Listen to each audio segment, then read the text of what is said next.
Independen Pemilihan KIP Aceh mendeklarasikan kampanye damai pemilihan kepala daerah Pilkada tahun 2024 pada Selasa malam di Banda Aceh.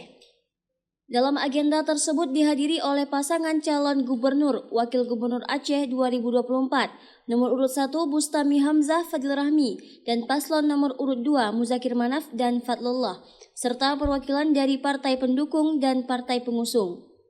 Kedua paslon selain mengikrarkan deklarasi kampanye damai juga membubuhkan tanda tangan sebagai bentuk komitmen calon sebagai calon kontestasi Pilkada tahun 2024. Paslon nomor urut 2 Muzakir Manaf atau Mu'alim dan Fadlullah atau Dekfat berkomitmen akan menjalankan apa yang telah disampaikan oleh KIP dan mematuhi segala aturan yang telah ditetapkan.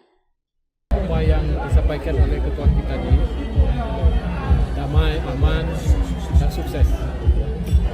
Tiada kebingungan dan tanpa pikiran. Kita akan mengharapkan kita mematuhi semua peraturan yang sudah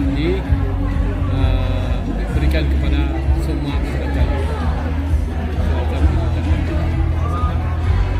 Untuk pendukung, kita harapkan tetap semangat dalam mendukung pasangan paslon nomor 2 di Kabupaten Kota dan semua di pelosok kampung-kampung.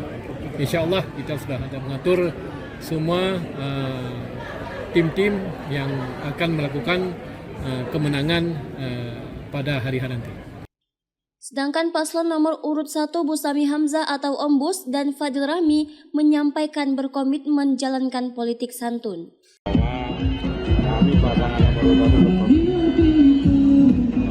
kita berharap Pilkada Aceh kali ini itu berkapasitas menghasilkan pemimpin Aceh ke depan yang bisa diterima